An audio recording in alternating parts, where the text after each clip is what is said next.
Now we come to number 7 in our series, looking through the Gospel of Mark. This one is entitled Teaching the Disciples Part 1, as if the whole of Mark wasn't to do with teaching the disciples and everybody else. But here specifically we're focused on what Jesus did. It's there in the end of chapter 8 and then moving on to chapter 9.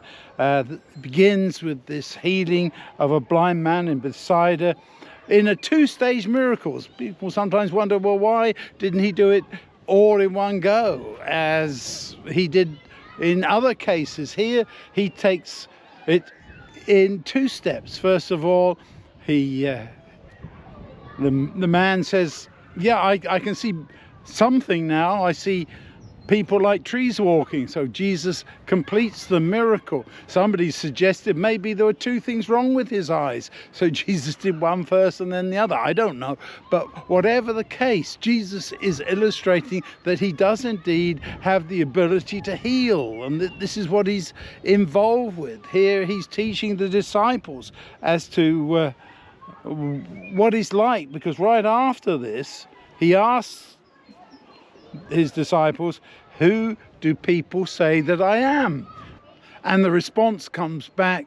Some say John the Baptist, some say Elijah, some say another one of the prophets. And then he says, but who do you say that I am? And there's the crunch question, isn't it, for all of us? Who do you say that I am? And Peter blurts out, you are the Messiah.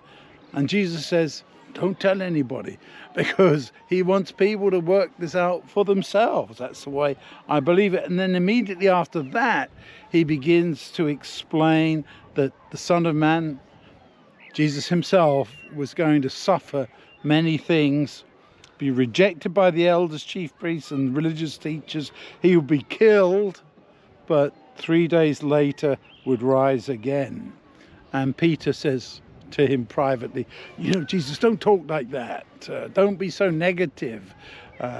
You shouldn't say these kinds of things.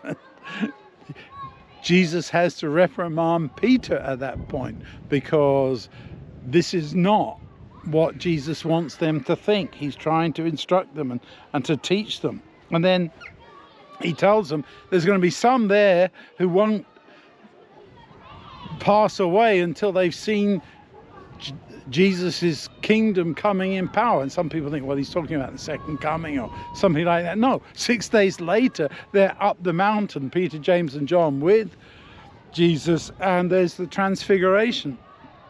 An amazing scene. Why didn't he take all the disciples? Why didn't he do this where everybody could see around, all the other people who didn't believe him?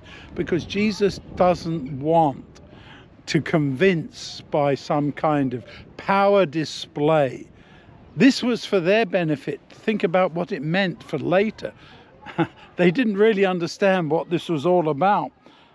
Of course, Peter is the one in the middle of this who blurts out, oh, let's make some shelters for all of you. Peter is wanting to hold on to that moment because he sees Jesus and Moses and Elijah and says, well, this is wonderful. But of course, you can't hold on to things like that. When they come down the mountain, they ask, well, wasn't Elijah supposed to come first? Jesus says, yes, but they didn't even recognize him and abused him. This is John the Baptist, of course. And then as they come down the mountain, they meet the other disciples who can't help this man with the son who is demon possessed. And Jesus criticizes everybody there. You unbelieving people, how long must I remain here with you? How long do I have to put up with you? Bring him over to me. And then he heals the boy. And another great line in that story is when Jesus says, whoever trusts in me has every power. And the man says, I do trust in you. Help me not to distrust you.